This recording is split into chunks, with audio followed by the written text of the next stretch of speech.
الحمد لله رب العالمين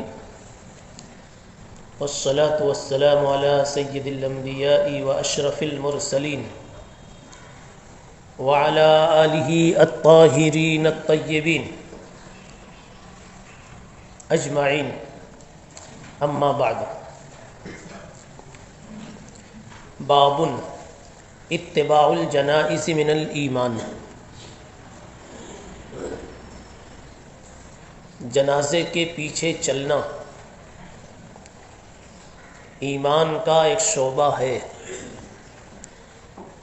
ایمان کا ایک حصہ ہے.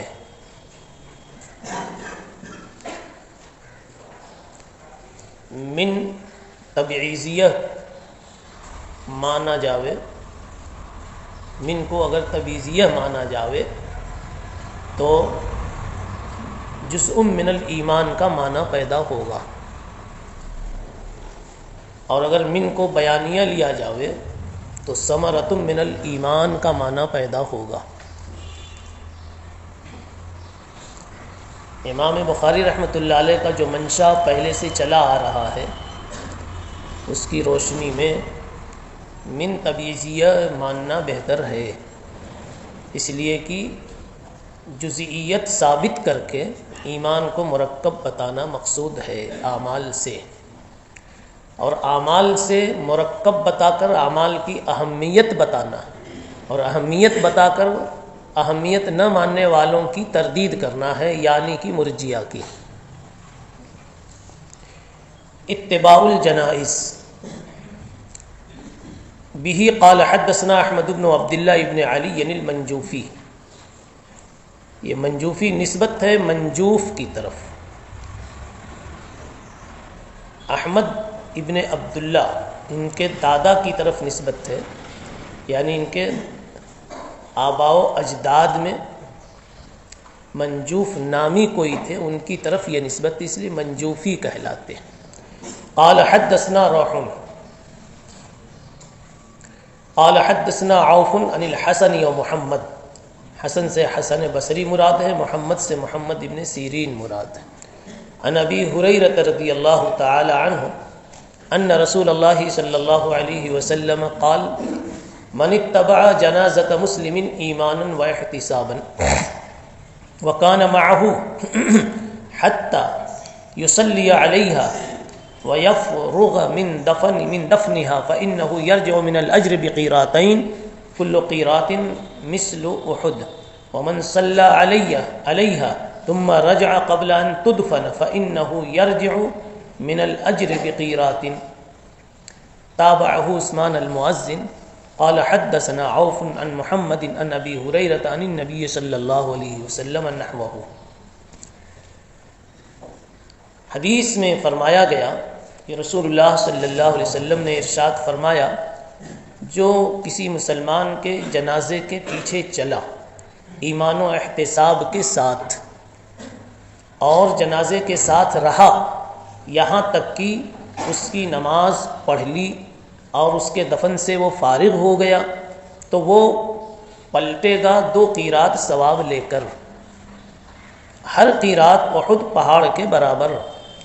اور جس نے جنازے کی نماز پڑھی، جنازے کے دفن کیے جانے سے پہلے واپس ہو گیا، تو وہ پلٹے گا 1 قیرات ثواب لے کر. حدیث میں جنازے کے پیچھے چلنے کی فضیلت اور جنازے کی نماز اور دفن میں شرکت کی فضیلت بیان فرمائی گئی ہے. پہلا ٹکڑا ہے من اتبع جنازۃ مسلم، جنازے کے پیچھے چلنا. اس مسئلے میں اختلاف ہے کہ جنازے کے پیچھے چلنا چاہیے یا آگے چلنا چاہیے.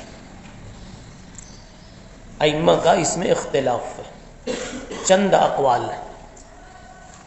سفیان ثوری رحمۃ اللہ علیہ فرماتے ہیں اختیار ہے، چاہے آگے چلے یا پیچھے چلے. امام احمد ابن حنبل اور امام مالک رحمہم اللہ کا قول ہے کہ پیدل تو آگے چلے گا، سواری پر جانے والا پیچھے چلے گا.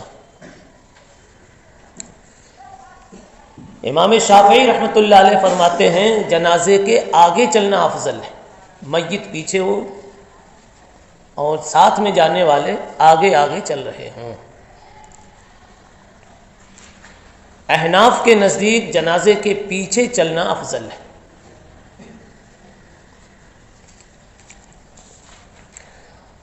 مذکورہ روایت یعنی یہ حدیث باب یہ احناف کی دلیل ہے۔ من اتبع جنازۃ مسلم، جنازے کے پیچھے چلنا، اس کی فضیلت یہاں بیان کی گئی ہے۔ مصنف عبد الرزاق میں ایک اور حدیث موجود ہے جو احناف کی دلیل ہے۔ رسول اللہ صلی اللہ علیہ وسلم نے فرمایا الجنازۃ متبوعۃ لیست بتابعۃ ولیس معها من تقدمها، جنازہ متبوع ہے، تابع نہیں ہے، اور متبوع کے پیچھے چلا جاتا ہے، جیسے امام متبوع ہوتا ہے، مقتدی اس کے پیچھے پیچھے چلتا ہے۔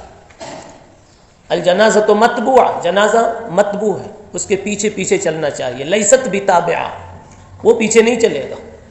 ولیس معها من تقدمها، جو آگے چلا گیا وہ جنازے کے ساتھ جانے والا نہ سمجھا جائے گا۔ شوافع نے آگے چلنے پر ایک عقلی استدلال پیش کیا تھا۔ انہوں نے کہا کہ جنازہ کے ساتھ چلنے والے لوگ سفارشی ہوتے ہیں، اللہ کی بارگاہ میں سفارش کرنے کے لیے یہ آتے ہیں، اور سفارشی کو مالک کے دربار میں اور عدالت میں پہلے پہنچنا چاہیے تاکہ وہ جا کر کے عدالت کا ماحول سازگار بنا دے اور حاکم کا مزاج ٹھنڈا کر دیں۔ اس لیے جنازے کے ساتھ چلنے والے آگے آگے چلیں۔ اس کا جواب یہ دیا جا سکتا ہے کہ اگر جنازے کے ساتھ جانے والے سفارشی ہیں تو خود جنازے کی حیثیت کیا ہوئی؟ ایک مجرم کی حیثیت ہوئی۔ تو آپ لوگوں نے تو جنازے کو مجرم ثابت کر دیا۔ گویا سفارشی بن کر کے جانا خود اپنی میت کے مجرم ہونے کا اقرار ہے۔ اس کے برخلاف احناف نے کہا کہ اگر عقلی استدلال کرنا ہے تو یوں کہو کہ جنازہ ایک مہمان ہے ایک بڑے دربار کا، اس کو ہم چھوڑنے جا رہے ہیں، اس دربار میں پہنچانے جا رہے ہیں، نہلا دھلا کر، خوبصورت بنا کر، اس لباس میں ملبوس کر کے جو لباس اس دربار کے مالک کو پسند ہے، اور مہمان کو جب چھوڑنے آدمی جاتا ہے تو مہمان آگے آگے چلتا ہے، چھوڑنے والے پیچھے پیچھے چلتے ہیں۔ اس صورت میں میت کا اکرام ہے، اور آپ لوگوں نے شوافع نے جو بات بتائی اس میں میت کا اکرام مختل ہوتا ہے، اکرام میں خلل پڑتا ہے۔ دوسری بات یہ ہے کہ اگر میت کو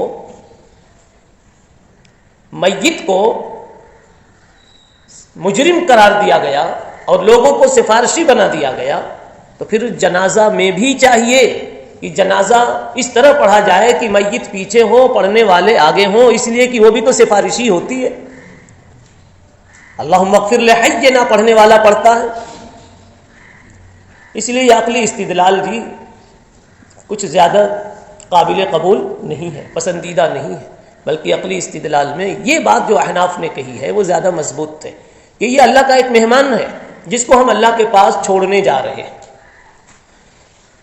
اور اس کو آگے رکھ کر کے ہم نیک فعل لے رہے ہیں کہ یہ ہم سب سے آگے نکل گیا اللہ کے دربار میں۔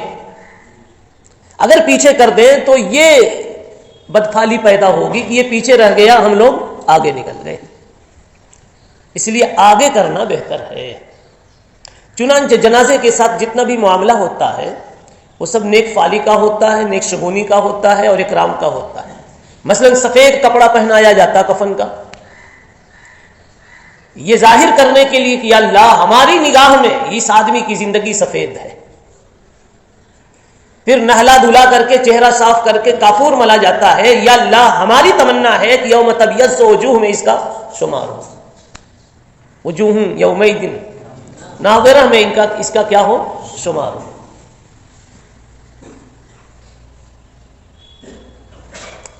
اور جس طرح جنازہ جب پڑھا جاتا ہے تو نماز تو پڑھی جاتی ہے اللہ کے لیے، لیکن میت کو آگے رکھ کر کے نماز پڑھتے ہیں یہ ظاہر کرنے کے لیے کہ اللہ یہ ایمان والا تو اپنا ایمان بچا کر کے چلا گیا ہے، آپ اس کے ساتھ اچھا معاملہ کرنا۔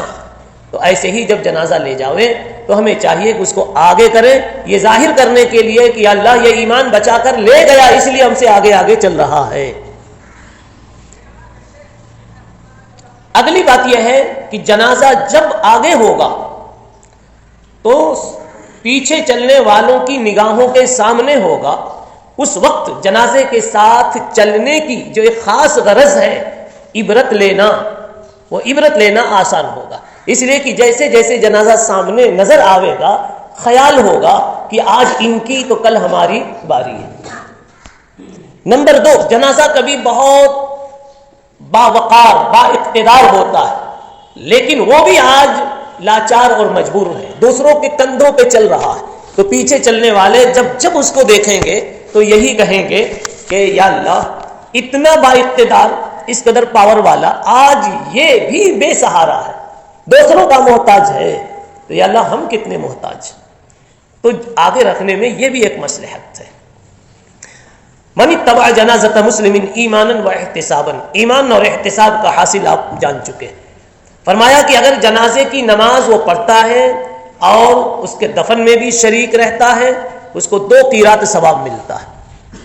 قیرات سے مراد یہاں پر احد پہاڑ کے برابر مقدار کو بتانا ہے، ایک بہت بڑی مقدار کو بتانا مقصود ہے۔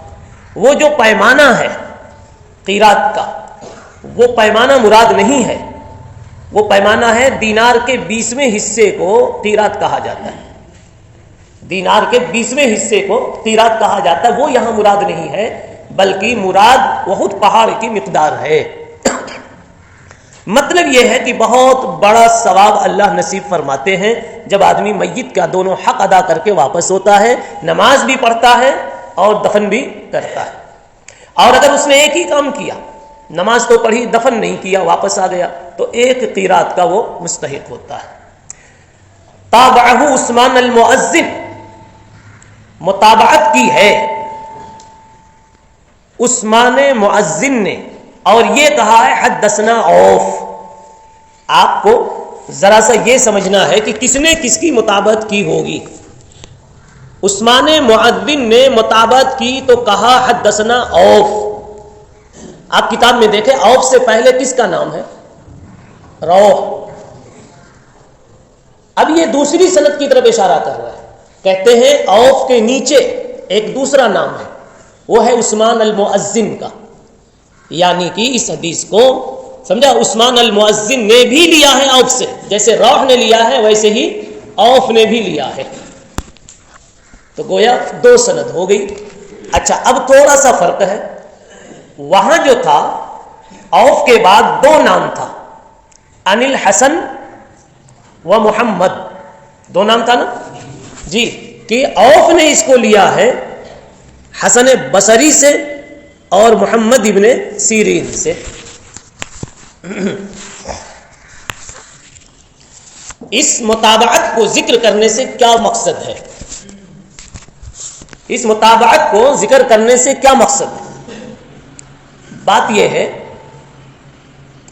کہ پہلی سند میں جو کتاب میں لکھی ہوئی ہے ان الحسن و محمد، کہ حسن اور محمد دونوں نے ابو ہریرہ سے یہ روایت لی ہے،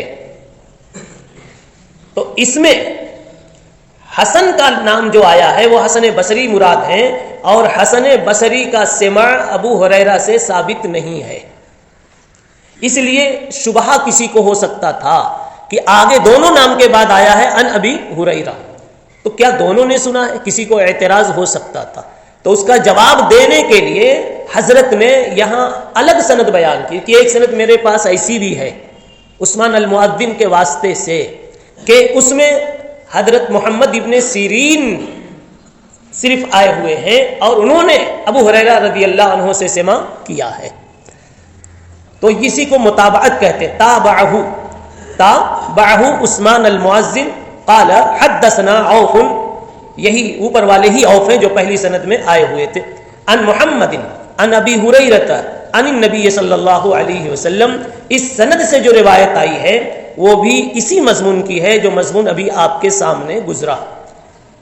بہرحال یہاں امام بخاری رحمۃ اللہ علیہ کو جو چیز بتانی ہے وہ اتبع جنازۃ مسلم ایمانا و احتسابا، اس سے ثابت کرنا تھا اپنے ترجمۃ الباب کو۔ سبحان اللہ و بحمدہ، سبحان اللہ العظیم۔